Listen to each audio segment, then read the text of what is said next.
increase the 60 by 1.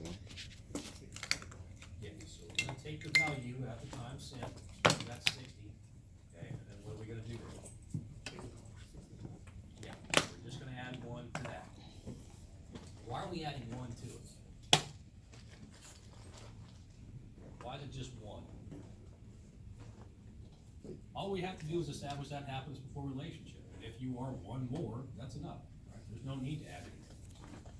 Why are we not recording it as being the same time? Ambiguity. Right, if it's recorded as being the same time, which one happened first? We Yeah. can't establish that because it's the same time. Okay. So again, right here, this is for this particular slide. Okay, times 60, we're gonna bump that forward to times 61, we're just going to adjust the clock. We're adjusting the clock forward, is that okay? Yeah. Yeah. What can't we do when it comes to adjusting clocks? Just it backwards. You can't spin it backwards, right? If you start spinning things backwards, you can't put things in order even on a local system. Okay, so, we just increase that by 1, that's enough to happen. First, you need to establish that happens before relationship. Okay. Have we sped this clock up? No. So at every increment of time, 0, 8, 16, 24, okay, so at every tick of that clock, it's gonna be a different increment of time. Why is that? Why are these things advancing at different rates? Yeah, right, so again, those local physical clocks are based on those little quartz crystals. Quartz crystals are piezoelectric, so they vibrate, or determines how they, vibrate, the frequency they vibrate at is their size and their shape. Okay. We cannot speed a clock up or slow it down, that's impossible, so we just have to work at whatever frequency it's running.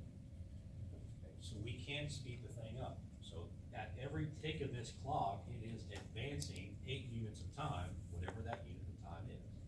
Can't fix that, it's fixed. When we're talking about one system running 3 processes, not like. No, these are gonna be connected over a network. If this is one system running on the same physical process, then you'd be able to use the same clock, and you should be able to order things based on that same clock. So it's like TCP, I think like in network traversal, one of the packets leaves at 50 but doesn't get there until 69. Well, so again, all we really care about is establishing that particular order. You're not going to adjust this ahead of time. What you're actually adjusting is that you're going to adjust it after the fact as well, the counter actually works. Okay, so you're going to advance your clock, right? And then when you receive it, basically you're comparing it to your own local counter. And then if that indicates that it was sent before you got it, or excuse me, you received it before it was sent, then you're going to adjust your counter at that point. So you're not attempting to preemptively adjust it, you're adjusting it after the fact. It's a bookkeeping thing. Okay. Well, no, you're correct. Stuff can end up getting lost, delayed, okay, all kinds of crazy stuff can happen. Okay, so again, at each tick of this clock, after we have dialed that thing forward, okay, it's still going 8 units of time for every tick of that particular clock. Over here, this is you only get 6 units of time, so that would have been time 54. We recorded sending it at time 69. Okay, so if that were time 54, according to the timestamps, we would have indicated that we received the thing before we actually sent it. Can't happen. So we just punch it forward 1, okay, and from that point forward, every tick of the clock has the same unit of time. Okay. So if we are just having 2 processes, we can establish that happens before relationship between just 2 processes that works fine. Trouble is, if we have a situation where we are attempting to establish a happens before relationship across more than 2 processes, this is not gonna work for us. All right, so at that point, we're going to use what we call vector clocks. Okay? So vector clocks, we're going to use to establish what we call causality. All right. What is causality? Causal relationship. So cause means that one event could have potentially caused another event to happen. Could have triggered it, could have resulted in whatever terminology you want to use. And if that is a possibility, we need to capture that relationship. Okay? So Lamport logical clocks are not enough to do that. We need to use vector clocks. Now, I have another example of vector clocks here. You guys wanna look at that example again for the sake of review, or are you guys good with it? Can we look at it again? Look, okay. All right, what I'm gonna try and do is move my laptop over here without actually unplugging it, so it doesn't, let's see how well this works. Switch the vacuum cleaner.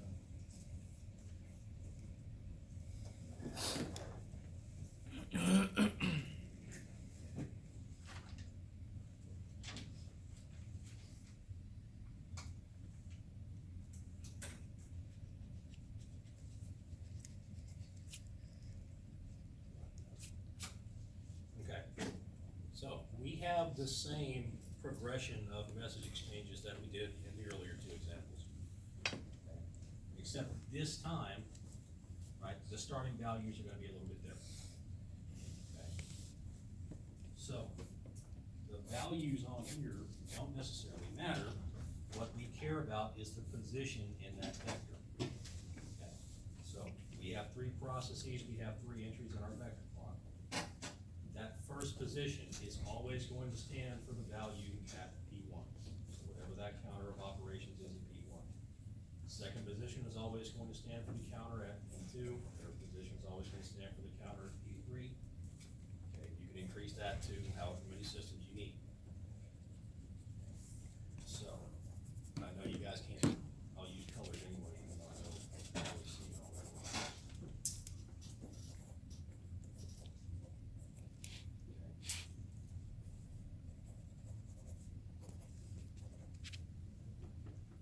Now, three things can increment the counter on here. Okay? We have an independent event that does not relate or does not involve sending or receiving any kind of data. Sending a message is going to be an event, and receiving a message is going to be an event. So at any one of these places, okay, you need to increment the clock. Now, there's a couple of ways that you can go about doing this. Now, if you want to, that position on this timeline is always going to increment by 1 at each one of these events. So if you want to, if it makes it more clear to you what's going on, okay, let's just go ahead and fill out all of these first.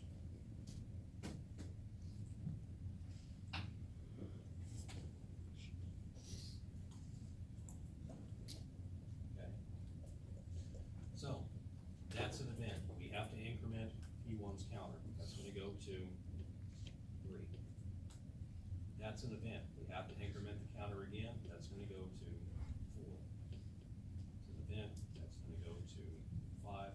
It's an event. That's gonna go to 6. It's an event. It's gonna go to 7. So on that same timeline, you are always gonna increment that just by 1. Doesn't matter what the other values are. So if we come down here to the bottom, okay, gonna increment that counter, that's gonna be 3. We increment this counter, that's gonna be 4. We increment this counter, that's gonna be 5. Okay. Now, if it's helpful to do it like that, do it, however is helpful to you. So, let's go back up here and look at what's going on at P1. At this point in time, P1 has not received a message from anybody else in the network. So even though, because we're omniscient, we can see that P3 actually did something ahead of time, P1 never received a message. It has no magical way of knowing that something happened, right? So just because we know something's happened, doesn't matter, P1 has not seen it. Right? So as far as P1 is concerned, P2 has not done anything. P3 has not done anything.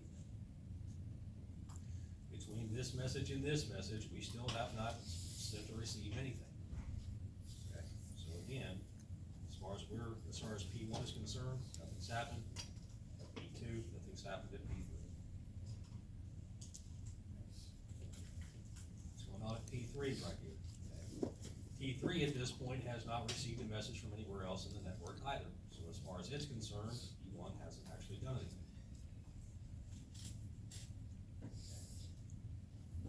Now, anytime we send data across the network, what we're gonna do is we're gonna package up our vector clock, and we're gonna send our vector clock along with our data. Okay. So, We're going to compare the incoming values against what is available locally. First position for P one has got a 0.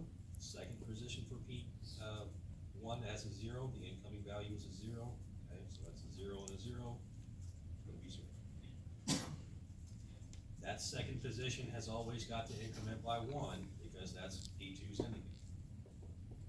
So that's gonna end up being 4. We're comparing the value coming in remotely, which is a 3, against the value available locally, that's a 0, and keep the 3.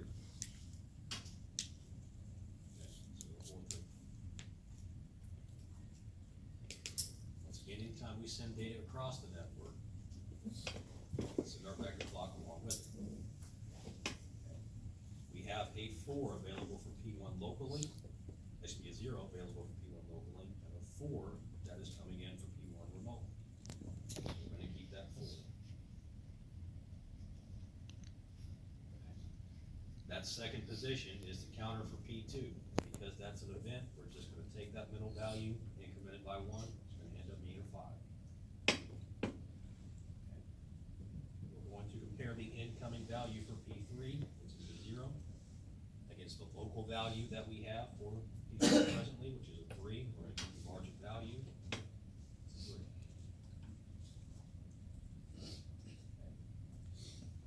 Between this event and this event, we haven't received any kind of information from anybody, so P1 and P3 are gonna be identical, but because sending a message is an event, that middle value is gonna increment to 6. Okay.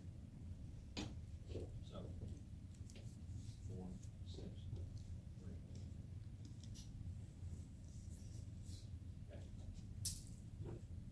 Okay. Package up our data, assuming our vector clocks equal our data. Now, we're working backwards. At this point, P1 has not received anything from anybody else in the network. So even though we're omniscient and we can see that the entire system has actually been doing work, P1 hasn't seen anything, doesn't know about it, doesn't count. So there's still 0, 0. Okay. That's the counter for P1. It's got to be incremented from that value because that's an event. We're going to compare the values coming in remotely, which are a 6 and a 3, against the values that we have locally, so a 0 and a 0, we're gonna keep the larger values. 6.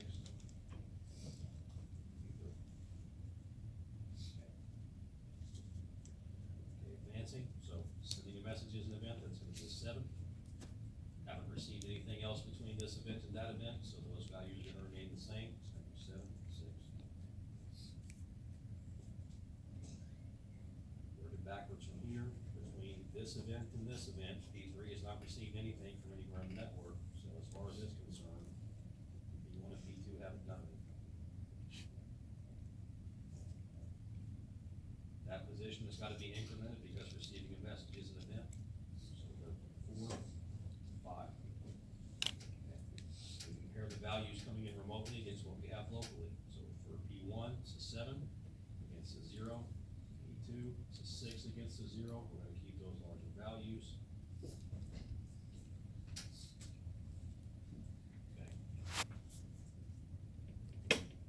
Is my handwriting intelligent? Hopefully. Okay. Now, again, this whole thing is about establishing causality, right? One event could, yeah. Are you sending like the vector, like clock over on that, from P1 to P3? Yeah, so, yeah, that's what's happening, sorry, I forgot to introduce that. So again, we're comparing that 7 against that 7. Let's give that 0. We're comparing that 6 against that 0. Okay.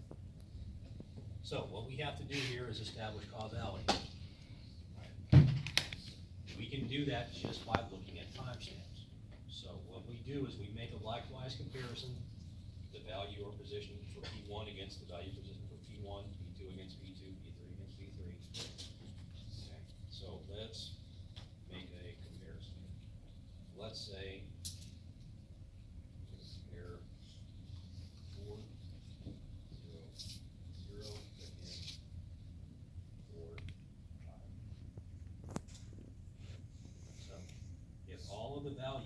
this vector are greater than or equal to their pairwise connections, their two pairwise comparisons, then those two things are causally related. 4 is equal to 4, 5 is greater than or equal to 0, 3 is greater than or equal to 0, so we say that these two things are in fact causally related. And if we look at this, okay, here's 4, 0, 0, well, 4, 5, 3, okay, well, that was easy.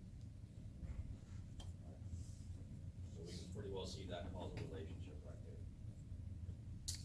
If we are comparing, let's look at another one. Let's compare 4, 6, 3 against. Okay, so again, 4 is greater than or equal to 0, 6 is greater than or equal to 0, however, 3 is not greater than or equal to 4. So it does not meet that criteria. And if we're looking at this, 4, 6, 3 is right there, 0, 0, 4 is right there. We cannot establish a path from one of those events to one of those other events. And if we can't establish a path of messages, then there is no way that that event could have possibly affected it. Okay, that makes sense.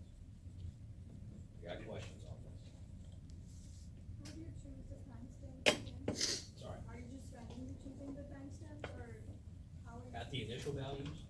the timestamps to compare? Yeah, I'm just picking them out of thin air. Yeah, so what you would do if you were doing this in an actual system, you would take whatever two events you were trying to determine were causally related, then you would do that comparison. But yeah, I'm just picking whatever happens to come to mind and demonstrate the relationship. When you pick a pair, does it matter? Like, for instance, in this example, you compared 4 to 4, and then 5 to 0, with 5 being greater than 3 to 0, with 3 being greater. But on this one, you compare the top to the bottom. Does it matter? Yeah, no, the direction of comparison does not matter. So, yeah, you can reverse these two things just easily. All that matters is that one is all greater than or equal to the other. But no, the order that you compare them in doesn't matter. And again, if all we were looking at were timestamps on a system, we wouldn't know what happened before anyways. Right? So that's what we're trying to determine. So for instance, when we are comparing 463 and 004, these are really just counters. So just by looking at these values, which one of those events actually happened first, just by looking at that value? We don't really know, right? And that's the whole point. If we can't establish which one happened first, then they're not causally related. Okay. Other questions? Okay, I'll leave these up here in case somebody wants to look at them later. All right. So,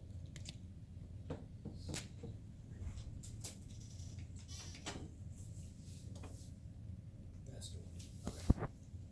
Now, what that has been about is attempting to establish an order to things that are just running arbitrarily. They're just running arbitrarily. Okay. What we can do to establish an order in some other manner than arbitrary, right, is we can actually just pick who is going to go first. Okay, so instead of attempting to establish an order after the fact, we can control who is going to perform an operation and when. Okay, so we are actually controlling when those operations occur. And we are doing that with what we call mutual exclusion. Okay. So mutual exclusion, basically, we're gonna have situations where multiple processes are gonna have to operate on the same piece of data, and we wanna have an ordered way of doing that. With a mutual exclusion algorithm, okay, we are basically just choosing who can operate. So with arbitrary algorithms, anybody can operate whenever they want to.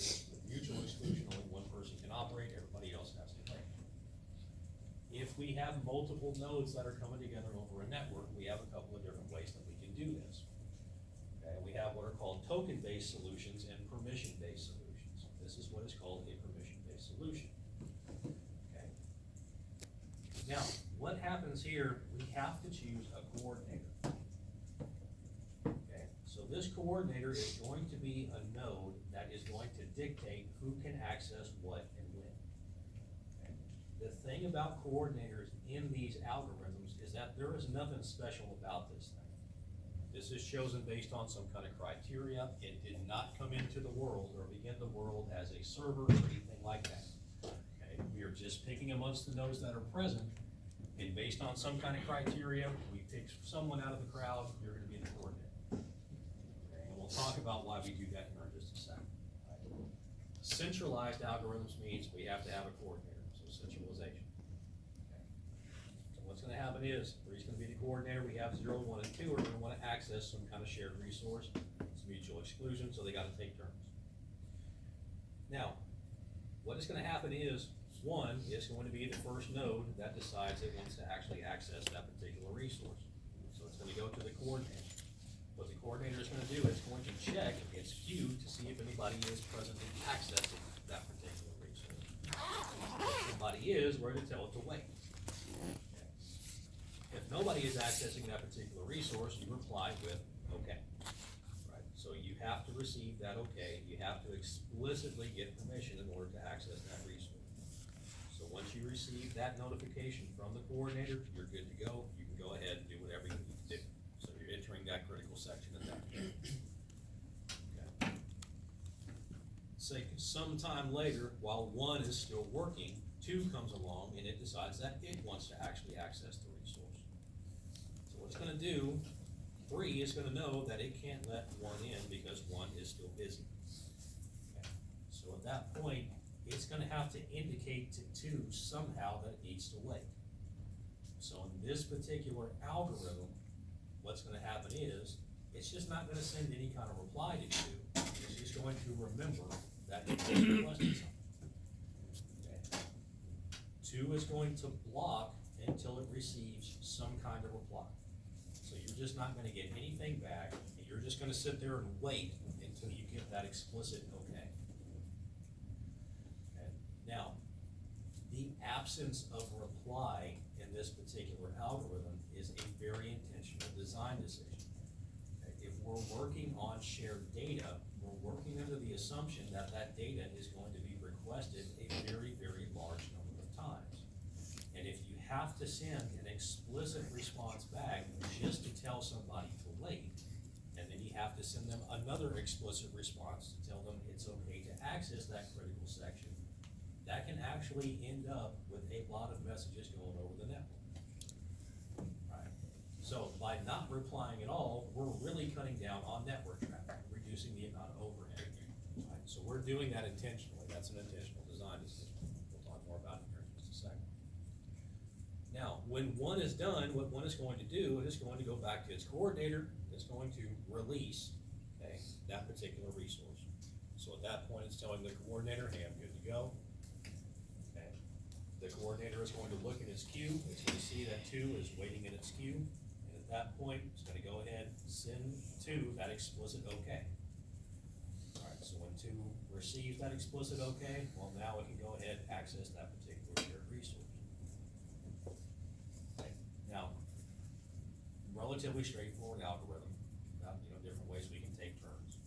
But we do have a couple of issues, right? This is a mobile network. In mobile networks, we never make any kind of assumptions on how long nodes are actually gonna hang around, right? So they could just drop off the network and never be seen. So we have a risk of a deadlock.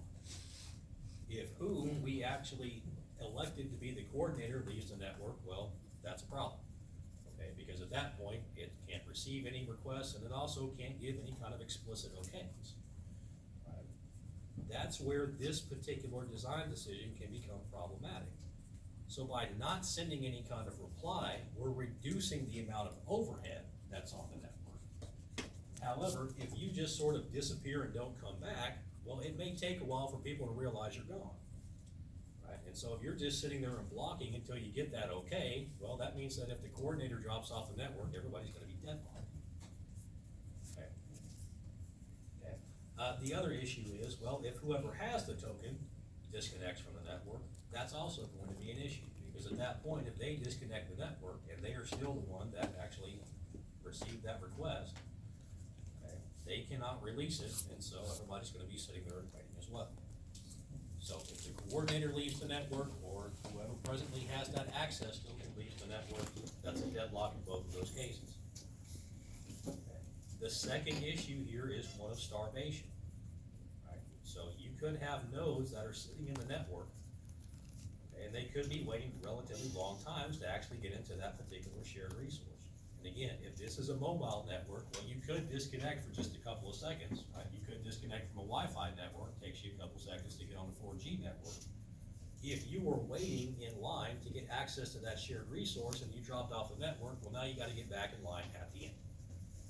Right? And so there is a fairness issue there. And if nodes are gonna be coming and joining all the time, that's something you kinda have to keep in mind. So fairness is something sort of, we have to,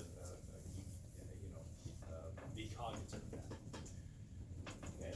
Third issue here is a bottleneck. Anytime we have centralization, we're gonna have a bottleneck. Okay. So there is no access decision in this network that can be made without the participation of the coordinator. So there's always gonna be pros and cons, right? Now, something with this, that no reply thing. If we want to reduce the amount of overhead on a system, we are going to reduce the robustness of that system. We're going to reduce its ability to recover from faults. If we increase its ability to recover from faults, or we make it more robust, we're gonna have an increase in overhead. That's necessarily the case. So if we wanna have a more robust system, we have more traffic on the network. If we wanna reduce traffic on the network, we're gonna have a less robust system. Those two things go hand in hand, there's no way of getting around it. Okay, so when you're talking about transmitting things over a network, and again, how do we measure cost? What are the various ways of measuring cost? Yeah, time, processing power. If we're talking about mobile networks, again, it's battery. Okay, so if the coordinator is having to respond to each and every reply that comes through here, well, anytime it responds to a request over that network, it's taking up battery power. Right, so it costs. So if you want to reduce costs, you're gonna reduce redundancy. If you wanna increase redundancy, you're gonna increase costs. That's necessarily the case. So that's a centralized algorithm. We could have a decentralized algorithm or a distributed algorithm that is working in a real similar way. Okay. Now here, there is no coordinator. Everybody is gonna be equal. So how this is going to work, basically, there's a lot of different ways that we can actually do this, but we're just gonna focus on the example in the text because it's relatively indicative of what's already proposed. Okay. Now, what happens? Okay. We have three different case studies. Let's say that somebody actually wants to access the resource. Okay. We have to check in with every node on the system to see if we're clear to actually access that resource.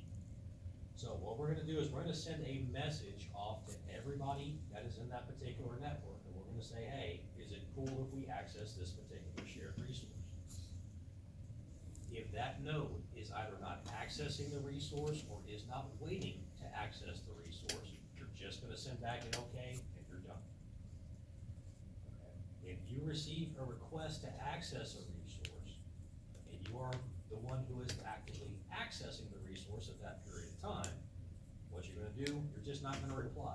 So again, explicit no reply there. If you receive a request to access that resource, and you're waiting on that resource, but you haven't accessed it yet, what you're gonna do is you're gonna compare your timestamps. Okay? So you're gonna look at the timestamp on the message that is coming in, you're gonna compare it to the timestamp of the message that you sent out when you wanted to access that particular resource. Whatever timestamp is lowest is the one who is going to take precedent. Okay? Now, a graphical illustration of what's going on. Okay? What's happening here? We have 0 and 2 are both wanting to access that shared resource at the same time. So what they do, they're gonna put a request message together, they're gonna send that request message out to everybody.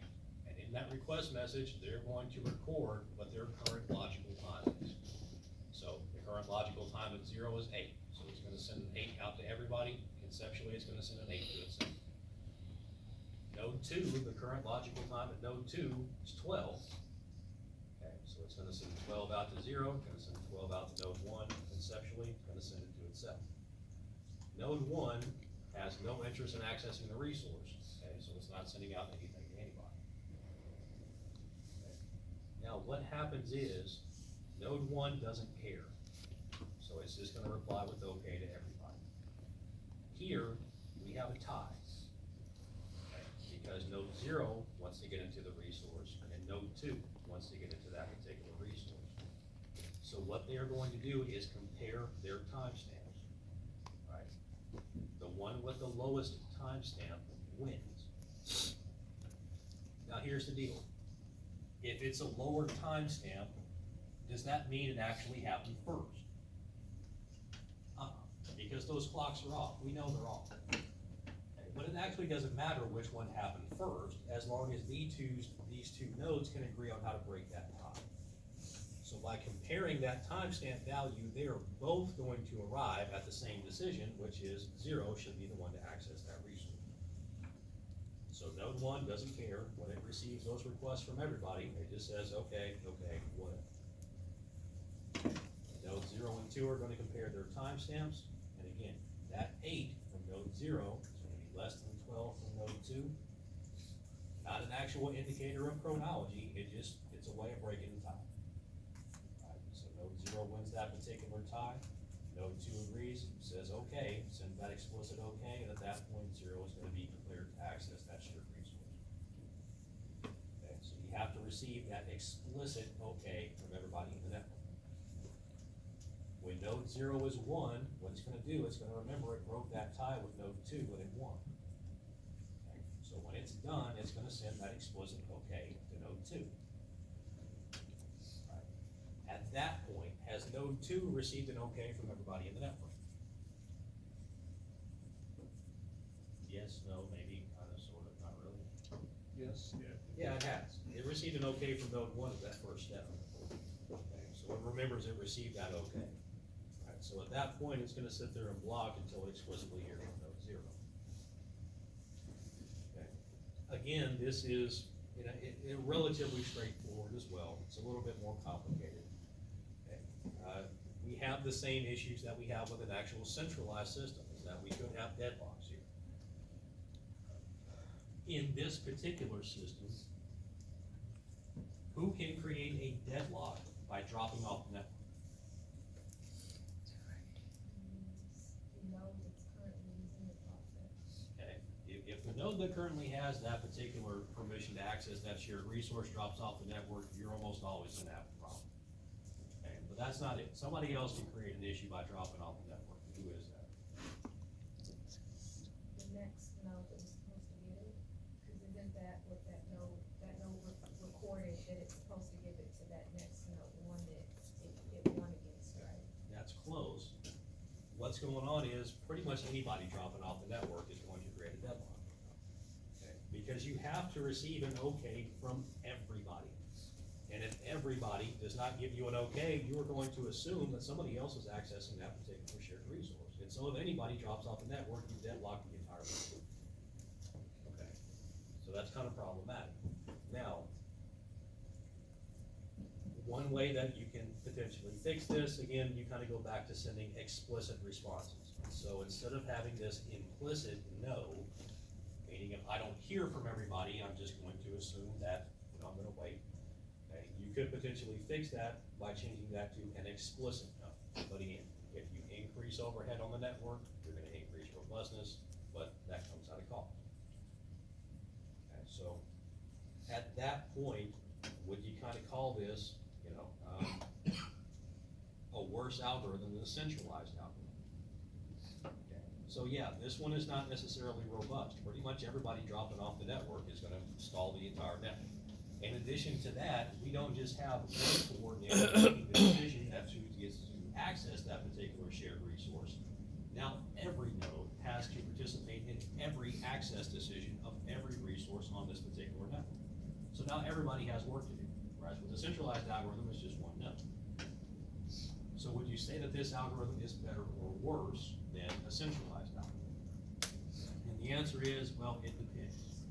Because in a centralized algorithm, we have to choose a coordinator, right? And we'll talk about how we elect coordinators in just a second. Another way of doing this, okay, so this is what a is called permission-based. Now, we're gonna talk about, token-based. So what we have here is a token ring algorithm.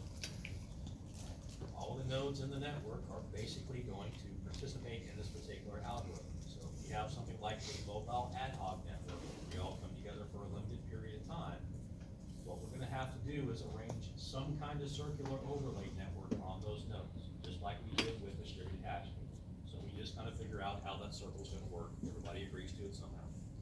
Okay. Now, at that point, what we're gonna do is we're going to generate a token. Okay, so somebody in this particular network is gonna generate a token, and we're going to continue to pass it around to every single node. When you receive that token, what you can do is you can check and see if you actually need to access that shared resource. If you do, then you go ahead and you access it. If you don't, then you just forward the token to whoever's behind you on the circular overlay. Okay.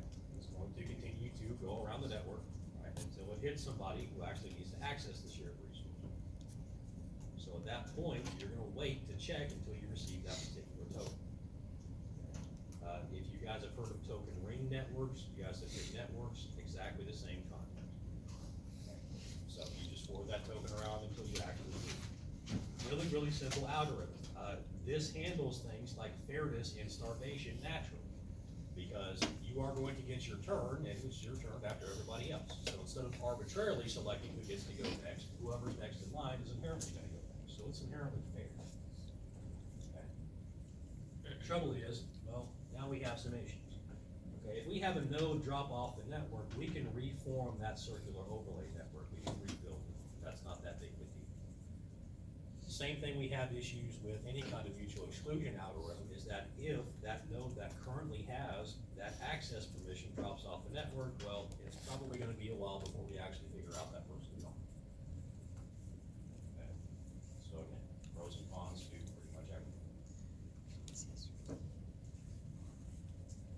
Now, if we're talking about centralized algorithms versus decentralized algorithms, this has a lot of benefits.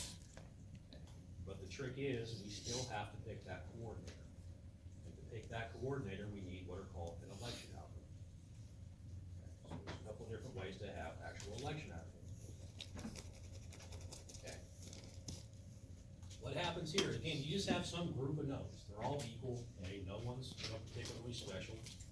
Right, they're gonna come together, and basically we have to pick somebody in that particular group of nodes to choose to be the coordinator. Okay, so anybody can be the coordinator, we just need some kind of criteria.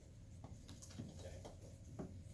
What we're gonna do here, in this particular bully algorithm, okay, if somebody notices that the present coordinator has dropped off the network, what it's going to do, is going to send an election message to pretty much all other processes that have a higher process ID number than it does. Okay. If nobody responds to that particular election message, that means that that process has the highest process ID, and it becomes the new coordinator. If somebody does respond, at that point, you know you do not have the highest process ID, so at that point, you don't have to do anything, right? So how we are choosing between nodes in this particular algorithm is we're focusing on the process ID.